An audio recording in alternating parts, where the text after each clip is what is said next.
तीन भाई एक बादशाह की कैद में आ गए और उनको ऑफर दिया गया, दीन बदल लो, हमारे दीन में आ जाओ, छोड़ देंगे।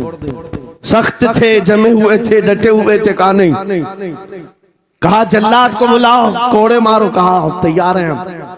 इतना नहीं, बादशाह इतने जल्लाद को बुलाया और कहा एक कढ़ाई लाओ, तेल डालो और खौलाओ। जब तेल खोलने बड़े भाई को उठाकर तेल में डाल दिया। चलते हुए तेल के अंदर जब उस नौजवान को डाला गया तो फौरन दम जदन में रूह निकल गई, शहीद हो गई। दो भाई देख रहे हैं, अपने बड़े भाई की मौत देख रहे हैं। ये हालात आ गए, ये बातें याद रखना। थोड़ी देर के बाद बादशाह ने दूसरे से कहा अब बताओ तुम्हारा क्या इरादा है। दूसरे ने कहा अब तो और भी तुमने सख्त कर दिया इम्तिहान, हम तो अपने नबी को धोखा नहीं दे सकते और ना ही मेरे शहीद भाई को। बादशाह ने दूसरे को उठाया और तेल में डाल दिया, खोलते हुए तेल में डाल दिया, दो शहीद हुए। तीसरा जो था वो 22 साल 25 साल के बीच का था। ये भरी जवानी है, अंगारा होता है, हर नौजवान को ये लगता है कि ये दिन हमारे ऐश के हैं।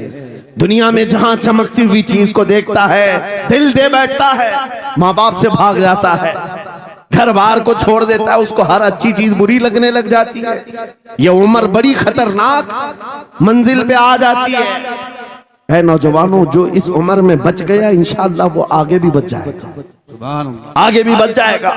22 साल का खड़ियल जवान है जिसके सामने उसके दो भाइयों को खोलते हुए तेल में डाला गया, उसकी कैफियत क्या होना चाहिए। अब पूछा गया तुम्हारा क्या इरादा है। कहा इस तरह तुम 100 बार भी तेल में डालोगे तो मैं यही कहूंगा मेरा रसूल मोहम्मद सुभान अल्लाह सल्लल्लाहु अलैहि वसल्लम, हमारे आका मोहम्मद सल्लल्लाहु अलैहि वसल्लम है, मैं यही कहूंगा। बादशाह इतने गुस्से में था, कहा कि इसको चीर दो, इसको काट दो। वजीर था बादशाह का चालाक, उसने कहा इसको कत्ल कर देने मार देने से कुछ होगा नहीं, मुझे 1 महीने का टाइम दे, इसको चेंज करके लेके आऊंगा, अगर नहीं लाया तो मेरी जिंदगी दांव पे लग जाए। बादशाह ने कहा ले जाओ, 1 महीने का टाइम है, इसको बदल करके लाओ। वजह यह थी कि उस वजीर के घर में बड़ी खूबसूरत लड़की थी जिसके रिश्ते के लिए बड़े बड़े बादशाहों के शहजादों के पैगामात आते थे। वजीर ऐसा था कि इस एक नौजवान पर अपनी पूरी मेहनत सर्व करना चाहता था। घर लाया, कमरे में रखा, अच्छी ग़िज़ाएं दी, कहा मैं तुझे मारना नहीं चाहता, कुछ नहीं, तू अपनी जिंदगी में मस्त रह। उस नौजवान ने कहा ठीक है। उसके बाद अपनी बेटी को लगा दिया, ए बेटी तेरे पास तेरे बाप को बचाने के लिए एक ही काम है, इस जवान का दिल जीत करके ले आ, बादशाह से जो चाहे तुझे दिला दूंगा। उस लड़की ने कहा ये तो चुटकी का काम है मेरा। जिसके पास हुस्न होता है उसे ऐसा लगता है हर किसी को अपने दामे फरेब में फंसाएगी। इतना आसान नहीं है, हर कोई लट्टू नहीं होता। रात को जब ये लड़की आती, नौजवान मुसल्ला बिछाता, सजदे में चला जाता और वो खड़ी रहती बैठी रहती, खड़ी होती बैठी होती, रात गुजर जाती, वो ओंग ओंग कर चले जाती। कितने दिन हो गए, रोजाना वो बात तक नहीं करता, सर तक नहीं उठाता, उसका सजदा लंबा ही होता चला जाए। जब वो चली जाए सजदे से उठ जाए। महीना गुजरने को आया, तंग आ गई, कहा उस जवान को, ए नौजवान, ए पत्थर दिल के लड़के, जरा उठकर एक बार मुझे देख तो ले। मेरे हुस्न को देखने के लिए बादशाहों के शहजादे बेचैन रहते हैं, बड़े बड़ी जगहों से मेरे निकाह के पैगामात आते हैं, मगर मेरे बाप की इज्जत की सलामती के लिए मैं तेरे साथ लगी हूँ। क्या बात है, तुझे गुरूर कितना है, मुझे देखता क्यों नहीं। नौजवान ने सर उठाए बगैर कहा बस तू अपने मकसद में कामयाब नहीं हो सकती, वापस चली जा, इसलिए कि इन आंखों में एक ही हुस्न बस रहा है, वो आमिना के लाल का हुस्न है। क्या बात है, नारे तकबीर, बस वो एक हुस्न बसा हुआ है। और उस हुस्न को धोखा नहीं दिया जा सकता।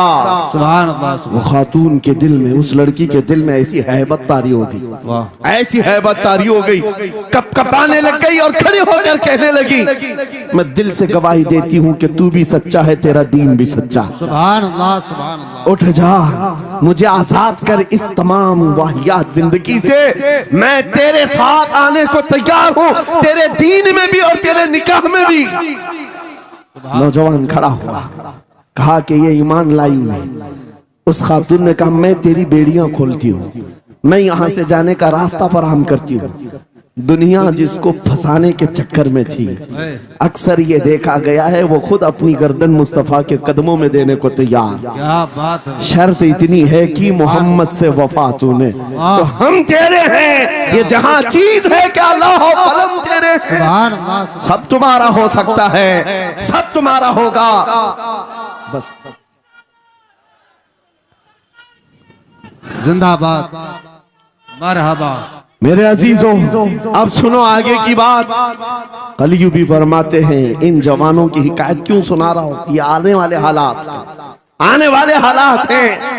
कहते हैं रात की तन्हाई में उस खातून ने उस नौजवान की बेड़ियां खोल दी, हुजरे का दरवाजा खोल दिया और उसको लेकर के निकल गई। कहा, रास्ता मैं बताती हूँ, सल्तनत की सरहदें मैं उबूर कराती हूँ, फिर तेरी मर्जी, अगर मुझे साथ रखना है तो ले चल अपने दयार में, या फिर छोड़ना है तो छोड़ दे। उस नौजवान ने कहा कि ठीक है, साथ चलो। रात के वक्त ये दोनों तन्हा साथ चल रहे थे। ये भागे हुए लोग नहीं है, ये ईमान पर इस्तिकामत वाले लोग, सुभान, ये हुस्न पर फिदा होने वाले लोग नहीं। रात के वक्त जब चल रहे थे, आधी रात गुजरी हुई थी, अचानक घोड़ों के दौड़ने की आवाज आई। बहुत अहम बात कर रहा हूं, घोड़ों के टाप की आवाजें आने लग गई। अब ये दोनों डर करके एक दरख्त के पीछे छुप गए। उन्हें लगा बादशाह को खबर हो गई, बादशाह ने हमें पकड़वाने के लिए पूरी फौज भेज दी है। वजीर को भी पता चल गया होगा। ये डरे सहमे हुए दरख्त के पीछे छुपे हुए थे कि अब क्या होगा इसके बाद। घोड़ों के दौड़ने की आवाज कम होती गई, कम होती गई, और इनके दरख्त के आगे आकर सारे घोड़ों की आवाज रुक गई, सब रुक गए। और ये दरख्त के बाहर सर नहीं निकाल रहे थे। बाहर आई हुई जमात ने इनका नाम लेकर पुकारा, फलां बिन फलां बाहर आ जाओ। ये नौजवान कहता है, जब मैं बाहर आकर देखा, ये बादशाह की फौज नहीं थी, इसके दोनों शहीद भाई पूरी जमात के साथ घोड़ों पर सवार हैं। सुभान अल्लाह, जिनको बादशाह ने खोलते हुए तेल में डाला था, वो घोड़ों पर सवार आ रहे हैं। नौजवान देख करके हक्का बक्का रह गया। पूछा, भाईजान आप कैसे आए, आप कैसे आए? उन दोनों भाइयों ने कहा, ऐ हमारे नन्हे भाई, क्या तुझे पता नहीं, अल्लाह ने फरमाया, वला तक़ूलू लिमन युक़तलु फी सबीलिल्लाहि अमवात बल अहयाउ वलाकिन ला तशऊरून। जो अल्लाह की राह में मारे जाएं, उन्हें मुर्दा मत कहो, वो जिंदा है, तुम्हें उसका शऊर नहीं। ये सिर्फ तू हमें देख रहा है, पहचान रहा है। तुझे पता है ये जो जमात हमारे साथ आई है आम लोगों की नहीं, ये बदर खंदक के सहाबा की जमात है। सुभान अल्लाह, सुभान अल्लाह, बहुत अच्छा यार, मरहबा। अल्लाह, बात सिर्फ इतनी है, बात सिर्फ इतनी है, अगर तुम अल्लाह के सच्चे बंदे बन जाओ, हुजूर के वफादार बन जाओ, पूरी दुनिया तुम्हारे लिए घुमा दी जाए, हालात तुम्हारे लिए बदल दिए जाएंगे। थोड़े दिनों की बात है, इसीलिए इकबाल ने कहा था, सच्ची बात है नौजवानों, मेरा पैगाम ये है, अगर सुनना है तो सिर्फ इतना है, कुफ्र दम तोड़ देगा टूटी हुई शमशीर के साथ, कुफ्र दम तोड़ देगा टूटी हुई शमशीर के साथ। घर तुम निकल आ जाओ एक बार नारे तकबीर के साथ। नारे तकबीर, नारे रिसालत, नारे गौसियत, लब्बैक या रसूल अल्लाह, लब्बैक या रसूल अल्लाह, नारे तकबीर। अब बात ये सुनकर करके चलो। दो मिसालें मैंने तुम्हारे सामने रखी, एक सैयदना खालिद बिन वलीद की, एक ये तीन नौजवान भाइयों की। दोनों जगह पर भी मैंने आपके सामने रखा दुनिया ने किस जरिए से हमें खरीदने की कोशिश की। खालिद बिन वलीद के जवानों को भी दुनिया औरत और दौलत से खरीदना चाहती थी। इन तीन जवान भाइयों को भी दुनिया दौलत और औरत से खरीदना चाहती थी। आज भी वही सिचुएशन है। आज अगरचे सामने तुम्हारे सामने नहीं लाया जाता, लेकिन हर एक की मुट्ठी में इंटरनेट पहुंचा करके, गंदी तस्वीरें तुम्हारे सामने पहुंचा करके तुम्हारे ईमान को खरीदने की दुनिया कोशिश में लगी हुई है। आपको पता है पूरी दुनिया की सबसे बड़ी इंडस्ट्री पोर्नोग्राफी की है। ये बॉलीवुड और हॉलीवुड कुछ नहीं लगते उसके सामने। पोर्नोग्राफी जो और यहाँ गंदी फिल्में बनाने वाली इंडस्ट्री सबसे बड़ी है। करोड़ों अरबों डॉलर उसमें खर्च किए जाते हैं। किस वजह से? तुम्हारी आंखों की हया खत्म हो जाए, तुम्हारे ईमान का कत्ल हो जाए। आज नौजवान ये समझता है मेरी मुट्ठी में मोबाइल है, मुझे कौन देख रहा है। ये घर के अंदर तारीकी में बैठ करके अपनी आंखों का सौदा कर रहा है। इन और यहाँ तस्वीरों को तुम अपनी उंगलियों के पोर से हिला हिला करके देख रहे हो। एक बात याद रखना, हो सकता है तुम्हारी माँ से पोशीदा है, तुम्हारे बाप से छुपी हुई हरकत है, तुम्हारे भाई और दोस्तों से छुपी हुई हरकत है। कुरान कहता है यअलमु खाइनतल अयुनि वमा तुख्फी सुदूर, वो अल्लाह है जो तुम्हारी आंखों की खयानत को देख रहा है, तुम्हारे दिलों में छुपे हुए हालात को भी वो जानता है। इसलिए याद रखना, आज हमारी की हुई हरकतों के लिए मेरा मौला फरमाता है फमन यअमल मिस्काल ज़र्रतिन खैरन यरा वमन यअमल मिस्काल ज़र्रतिन शर्रन यरा। जो एक राई के दाने के बराबर भी नेकी करेगा, कयामत में दिन वो भी दिखाया जाएगा, और एक राई के दाने के बराबर बुराई करेगा वो भी दिखाया जाएगा।